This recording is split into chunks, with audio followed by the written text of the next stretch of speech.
I remember her asking her mom what was wrong with me, and So they had to remove my whole nose to make sure they got the whole tumor out. They got the flames out and the car opened. They thought I was dead. They'd already sent, ordered for the coroner. He just got me and just bit me. He just bit my ear off. The physical scars are about to disappear thanks to this custom-made prosthetic ear. I would much prefer a nose, prosthetic. Just look at that. All these people doing double takes, and all of a sudden I started becoming a little bit self-conscious. I cannot get over it. You're just Frank again. Then it was Steve's turn to take a look in the mirror. It's incredible. Unbelievable. Try living with it for 19 years and then getting it here. Being normal. It's great. It's a great feeling. When I wake up in the morning, I know I'm going to work to change someone's life, to make it better, to make it whole. In the heart of service lies a story of grit and grace. It's where sacrifice meets hope, and where the acts of a few uplift the lives of many. Here we explore the ripple effect of devotion and how it shapes our world, urging us all to find our own path to service.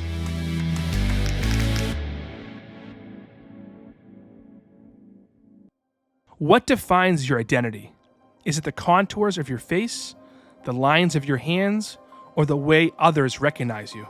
Can it be altered, hidden, or even restored? No one knows this power of transformation better than Bob Barron, the CIA's master of disguise.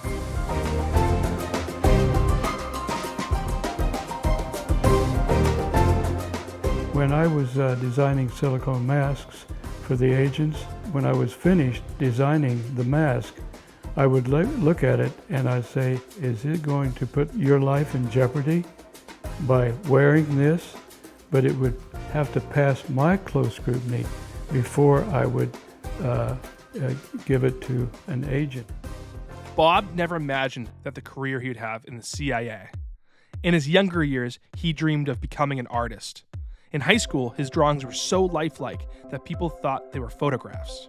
After pursuing illustration in college, his dream job of creating Hallmark cards fell through, so he took a new path, joining the Marines.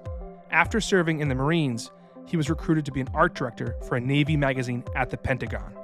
This would lead him to have one of the most unusual stories of entering the CIA. When I would drive to the River House, that's about a half-hour walk to the Pentagon. So I says, I'm going to have to see if I can get a little closer so I won't have to walk if the sleet and the rain and the snow and the cold weather and the heat.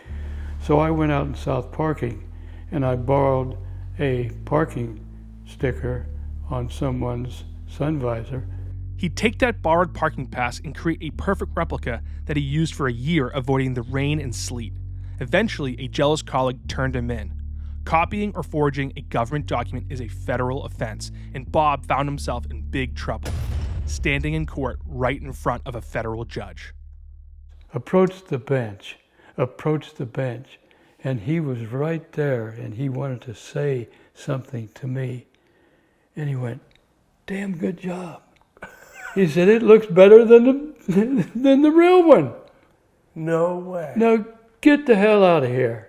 So I did, and I went back and told the major, and he said, "You got to be kidding." You got to be kidding. So 2 weeks later, the major, I got a phone call, and he said, "Come to my office." And there were two gentlemen in there, coat and tie, and they said, "We're from the CIA. We would like for you to come to work in the graphic arts department where we forge and reproduce documents." And that's how I got in the CIA. In 1969, as Bob joined the CIA as a graphic artist, he rose quickly in the ranks and became the CIA's master of disguise. He was tasked with providing prosthetic disguises to officers in the field. The Cold War was in full swing, and creating lifelike concealments was crucial to the success of Americans in the field. The technology was evolving, and Bob was at the forefront in the fight for concealment from the enemy. This prosthetic technology was immortalized much later by movies like Mission Impossible. And so at this point, you're using disguises to get people in and out of in and out of countries, in and out of areas. Everybody had a disguise kit, okay? And my job was to go to those areas where those disguise kits and make sure that they were upgraded. I mean, I went all over the place.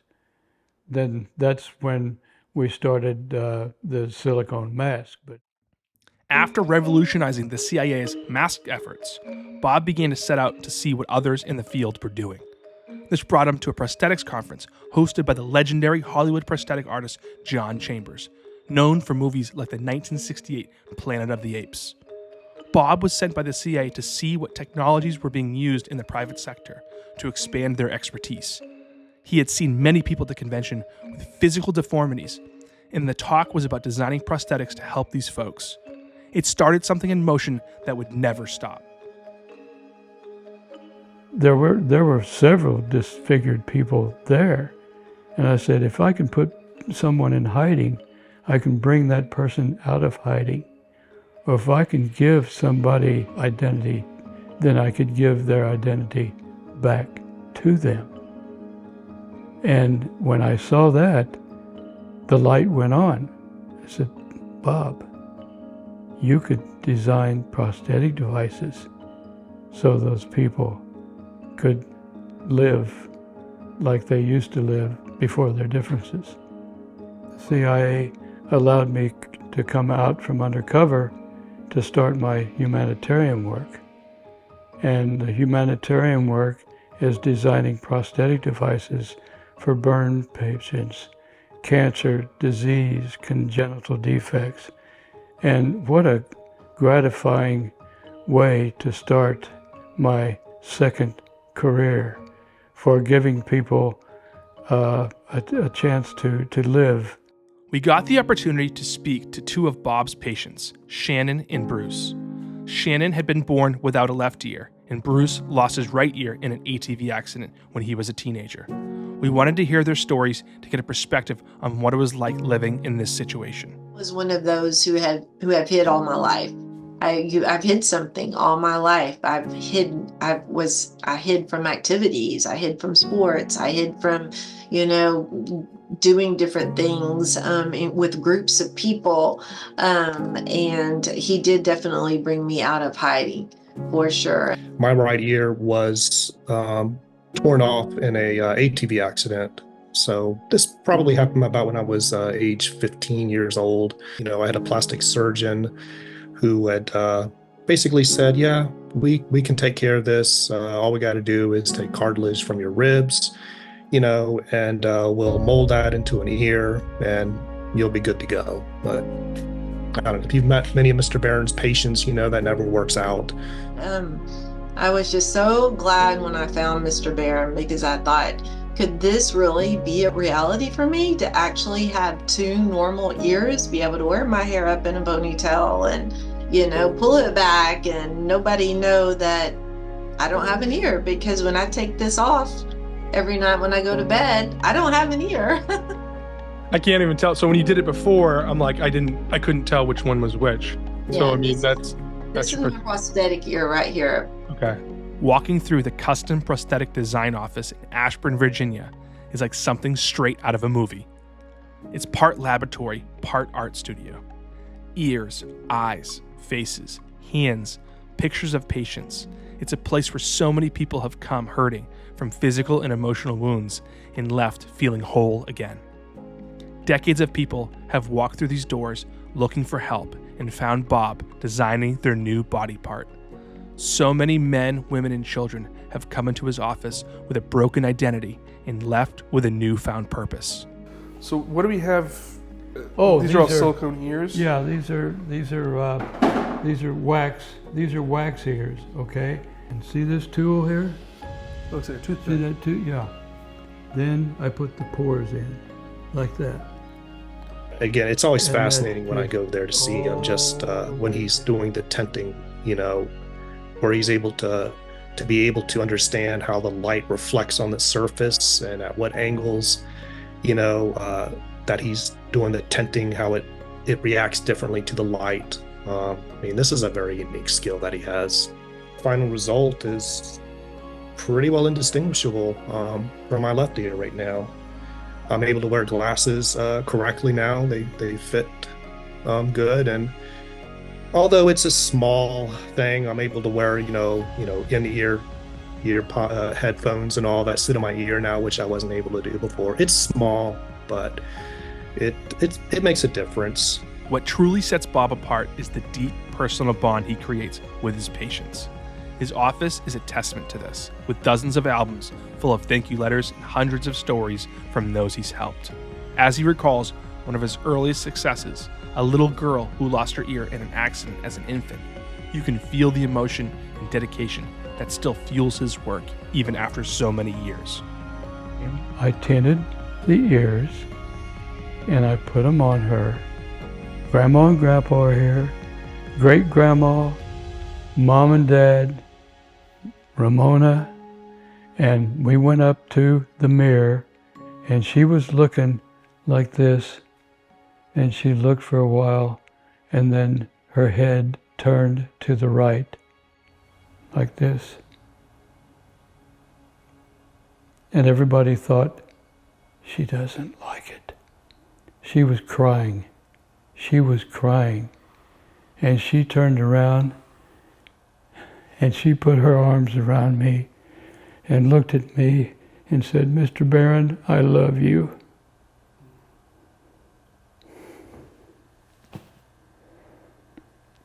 Whew. But see why people say, when are you going to retire? And every time I wake up in the morning, I know I'm going to make a person happy. What was it like meeting Bob for the first time? Oh, it was wonderful. He was everything that I thought he would be. He's kind. He's very generous. He's very caring. He just has a passion for people and for helping people and for wanting to share the gift that he has and that he was taught. There's the prosthetic devices that he creates they're just fantastic and they're just perfect, and he works to the very last detail to make sure it matches the skin perfectly. It has all the veins. It looks just like your other one. Brings them out of that self-conscious mode where they can be confident and go on with life, and it's just wonderful. And when you think of the ones that you have helped that were contemplating suicide, and they're still here, and there's one guy that I call all the time, and he always says, thanks for saving me. We're tight, really, really tight.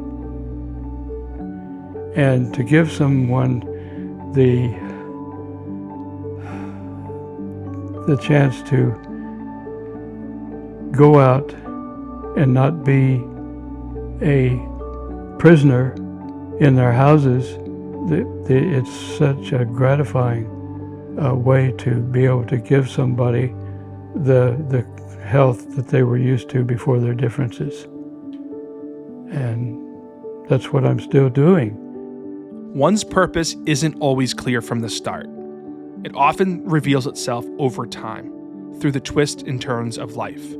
Bob Barron's mastery of disguise, once used to shield and protect, transformed into a mission of healing and restoration. His story shows us how purpose can evolve, how the role we play and skills we cultivate lead us to a destiny we might not have envisioned, but one that has been waiting for us all along. Different things change your life and you don't know why. things are changing you the way it's being changed. But I can't think of a better way of what I have lived from being 5 years old till now. And I'm still thankful that I can still do what I'm doing. But the purpose, there is a purpose, and you can what you're doing, you know what your purpose is. And each day is a gift. Tomorrow's not a given. And I intend to give until there's no tomorrow, because the good Lord gave me a chance to do what I'm supposed to be doing.